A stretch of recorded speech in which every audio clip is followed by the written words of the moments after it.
Hello friends, welcome back to my channel academy of सेंशिया। और आज हम लोग पढ़ने वाले हैं चैप्टर है 8 क्लास का Maharashtra board living world and classification of microbes. Living world and classification of microbes. Okay, तो देखो बच्चों, क्लासिफिकेशन ऑफ माइक्रोब्स में सबसे पहले मैं आपको बता दूं कि एक साइंटिस्ट थे जिनका नाम था क्लासिफिकेशन ऑफ माइक्रोब्स।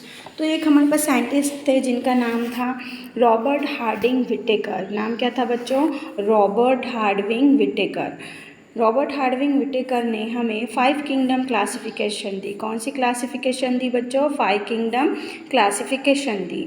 तो रॉबर्ट हार्डिंग विटेकर 1920 से 1980 तक इन्होंने है कि नहीं क्या किया, काम किया।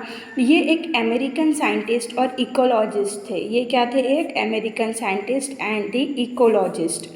ये एक क्या थे बच्चों? इकोलॉजिस्ट। इकोलॉजिस्ट का मतलब होता है कि इकोलॉजी मीन्स इन्वायरमेंट के बारे में स्टडी करने वाले।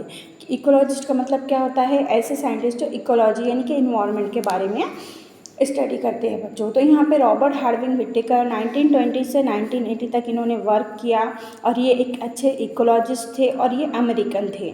उसके बाद बच्चों इन्होंने क्या किया कि इन्होंने जो 5 किंगडम क्लासिफिकेशन दी थी बच्चों, ये इन्होंने दी थी 1969 में। कब दी थी?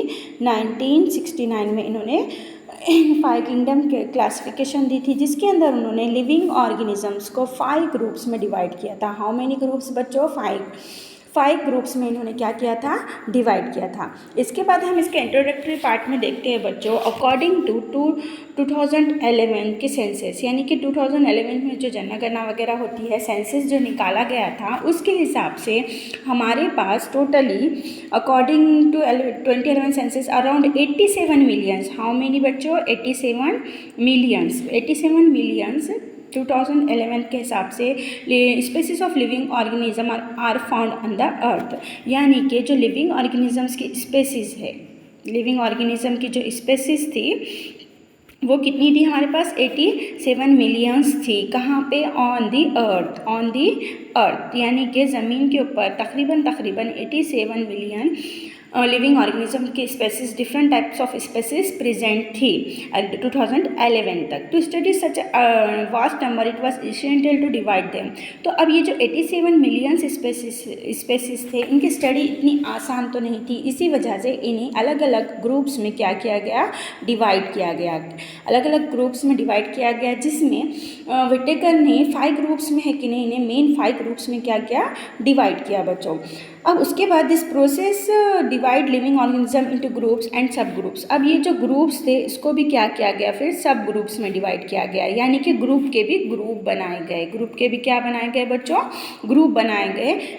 इसी को हम बायोलॉजिकल क्लासिफिकेशन कहते हैं। क्या कहते हैं बच्चों? Biological classification. तो आपको याद रखना है बच्चों कि हमारे पास 5 किंगडम क्लासिफिकेशन किसने दी? तो रॉबर्ट हार्डिंग विटेकर ने दी। कब दी?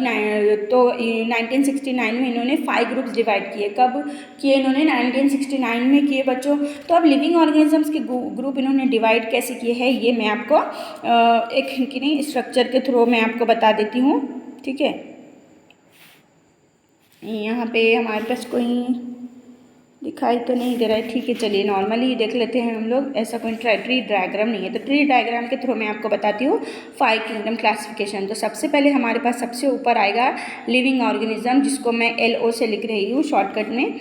और उसके बाद फिर लिविंग ऑर्गेनिजम्स को हमने डिवाइड किया हुआ है 2 मेन ग्रुप्स में, जहाँ पे P से आता है प्रोकैरियोटिक्स बच्चों और E से आता है ईओकैरियोटिक्स बच्चों। क्या आता है? Prokaryotics and the eukaryotics. उसके बाद प्रोकैरियोटिक्स को डिवाइड किया गया है बच्चों यूनिसेलुलर ऑर्गेनिजम्स में, जिसको मैं यहाँ पे U से इंडिकेट कर रही हूँ। और यूनिसेलुलर ऑर्गेनिजम्स में किंगडम में फर्स्ट जो हमारे पास एग्जाम्पल है वो है मोनेरा। कौन है बच्चों? मोनेरा। तो सबसे पहले मैं आपको ये प्रोकैरियोटिक्स के बारे में बता देती हूँ।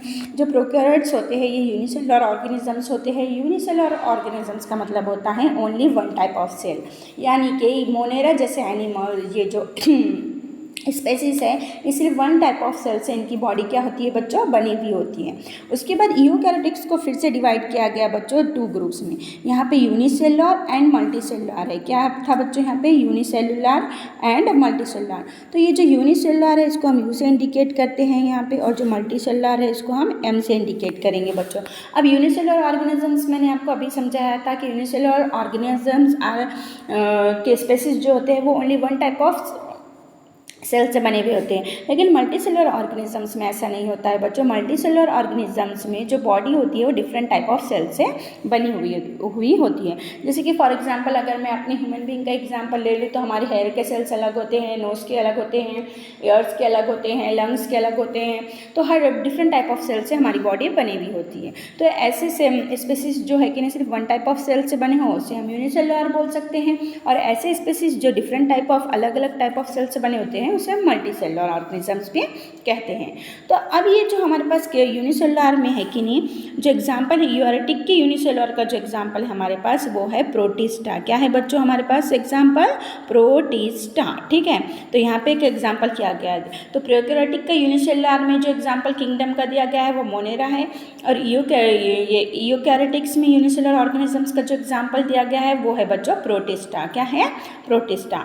अब यहाँ पे ये यूनिसेलुलर हमारा प्रोकैरियोटिक का भी हो गया और यूकैरियोटिक का भी यूनिसेलुलर हो गया। अब मल्टी सेलुलर ऑर्गेनिजम्स को अगेंस्ट डिवाइड किया गया है मेन 3 कैटेगरीज में। ठीक है, कितनी कैटेगरीज में, 3 कैटेगरीज में डिवाइड किया गया है। तो मैं आपको यहाँ पे बताती हूँ कि ये है मल्टी सेलुलर ऑर्गेनिजम्स। ठीक है, एम से मैं इंडिकेट कर रही हूँ। यहाँ पे हम ट्री डायग्राम बनाते हैं, देखिए। तो और यहाँ पे 3 टाइप के बताती हूँ मैं आपको। फर्स्ट अब हमारे पास जो किंगडम फर्स्ट था वो मोनेरा था, किंगडम 2 जो था वो प्रोटिस्टा था। अब किंगडम 3 जो मल्टी सेलुलर ऑर्गेनिजम्स का है वो है हमारे पास फंजी। कौन सा है, फंजी, नंबर 3 पे। उसके बाद नंबर 4 पे हमारे पास जो किंगडम है वो किंगडम है बच्चों किंगडम प्लांटिया। क्या है, प्लांटिया। और जो किंगडम 5 है बच्चों वो है एनिमेलिया। तो अब यहीं से हमको पता चल रहा है कि फंजी ये क्या है बच्चों, मैक्रो ऑर्गेनिजम्स हैं, माइक्रोब्स है। और प्लांटिया से हमें पता चल रहा है कि किंगडम 4 में ऑल प्लांट्स के बारे में इंफॉर्मेशन दी जाएगी, और यानी कि किंगडम एनिमलिया से हमें पता चल रहा है बच्चों के यहाँ पे सब एनिमल्स के बारे में हमें इंफॉर्मेशन दी जाएगी।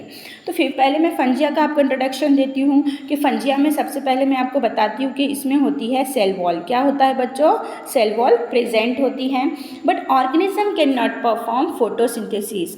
देखिए बच्चों, फंगी में सेल वॉल तो प्रेजेंट होती है लेकिन ये फोटोसिंथेसिस नहीं कर सकते हैं। फोटोसिंथेसिस किस में काम आता है बच्चों, तो photosynthesis most of the plants are autotrophs, यानी वो अपना खाना खुद बनाते हैं। तो किसके थ्रू बनाते हैं, फोटोसिंथेसिस के थ्रू बनाते हैं। लेकिन फंजी फोटोसिंथेसिस नहीं कर सकता है, इसीलिए ये फंजी अपना खाना खुद बनाएगा क्या, बिल्कुल भी नहीं। तो ये किसी अपनी फीडिंग के लिए किसी और एनिमल पे, किसी और स्पेसीज पे क्या होगा, डिपेंड होगा बच्चों। उसके बाद है हमारे पास प्लांटिया। तो यहाँ पर भी सेल वॉल प्रेजेंट होती है। सेल वॉल क्या होती है बच्चों, यहाँ पर भी प्रेजेंट होती है, but in plantae plants can perform photosynthesis. Plant क्या करते हैं, फोटोसिंथेसिस को परफॉर्म कर सकते हैं, यानी ये एटोट्रॉफिक है, यानी कि ये अपना खाना क्या करते हैं, खुद बनाते हैं। तो देख लो बच्चों, तो किंगडम 3 और 4 में क्या है कॉमन, कि दोनों के पास सेल वॉल होती है। फंजिया के पास भी होती है, प्लांट के पास भी होती है। लेकिन फंजिया फोटोसिंथेसिस कर सकता है क्या, बिल्कुल नहीं, बट प्लांट हमेशा फोटोसिंथेसिस करता है और अपना खाना खुद बनाएगा। उसके बाद आते हैं हम एनिमल्स के पास। ठीक है, तो मैं बच्चा आपको बता दूं कि एनिमल्स के पास सेल वॉल प्रेजेंट नहीं होती है। सेल वॉल प्रेजेंट होती है क्या, नहीं होती है, और ना ही ये फोटोसिंथेसिस करते हैं, बल्कि ये अपनी फीडिंग हैबिटेट के लिए किसी और पे क्या होते हैं, निर्भर होते हैं। ठीक है, इसके बाद ये यहाँ तक का आने के बाद हम एक थोड़ा सा इंट्रोडक्शन ले लेते हैं। इंट्रोडक्शन हम लेते हैं हिस्ट्री में जाकर। तो हिस्ट्री में हमें बताया गया है बच्चों कि कार्ल लिनस, कौन है, कार्ल लिनस। कार्ल लिनस ने क्या किया, 1735 में divided living word in 2 kingdom. इन्होंने जो टोटल लिविंग वर्ड था उनको 2 किंगडम में डिवाइड कर दिया।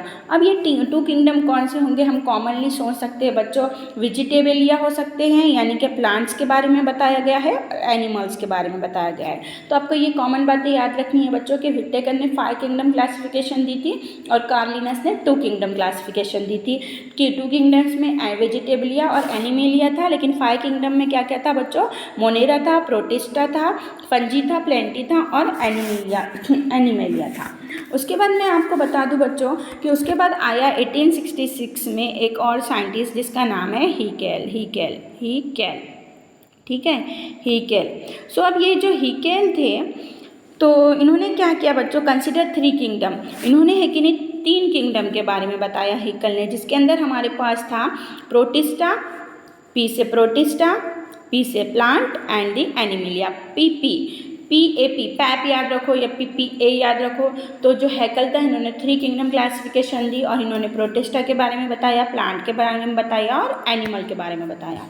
उसके बाद बच्चों 1925 में कैटन क्रिएटेड 2 ग्रुप्स, प्रोकैर्ट्स एंड यूरियक। एक और साइंटिस्ट थे जिनका नाम था चैटन, ठीक है। इन्होंने क्या किया कि इसके 2 ग्रुप्स बनाए, क्या बनाए, 2 ग्रुप्स बनाए बच्चों, और 2 ग्रुप्स में एक था प्रोकैरियोटिक्स और दूसरा था यूकैरियोटिक्स, ओके। उसके बाद 1938, कब बच्चों, 1938 में कोपलैंड ने divided the living organism into 4 kingdoms. कितने किंगडम्स में बच्चों इन्होंने डिवाइड किया, 4 किंगडम्स में डिवाइड किया, जिसके अंदर फर्स्ट था मोनेरा, सेकंड था प्रोटिस्टा, थर्ड था प्लांट्स एंड फोर्थ था एनिमल। तो अब यहाँ पे ये देखिए 1938 में Copeland 4 kingdom classification, Monera, protista, plant and animal, यानी कि किसी साइंटिस्ट ने एक कम लिया, किसी ने एक ज़्यादा लिया। तो मैं आपको अब शुरू से मैं आपको हर है कि नहीं क्या करती हूँ, हर साइंटिस्ट के बारे में बता देती हूँ।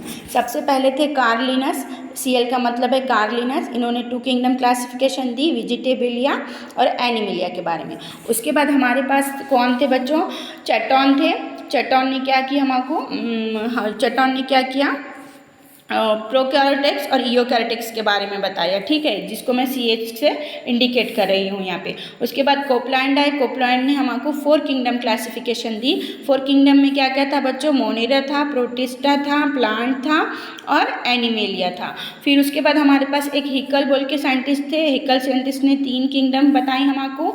कौन कौन से बताई 3 बच्चों, प्रोटिस्टा था, प्लांट था और एनिमेलिया था। और हमारे पास जो लास्ट वन है रॉबर्ट हार्डिंग विटेकर, इन्होंने हमको 5 kingdom classification the. How many, 5 kingdom classification the. 5 kingdom classification में कौन था बच्चों, मोनेरा था, मोनेरा के बाद प्रोटिस्टा था, प्रोटिस्टा के बाद फंजी भी था, फंजी के बाद है कि नहीं क्या था, प्लांट भी था और एनिमल भी था।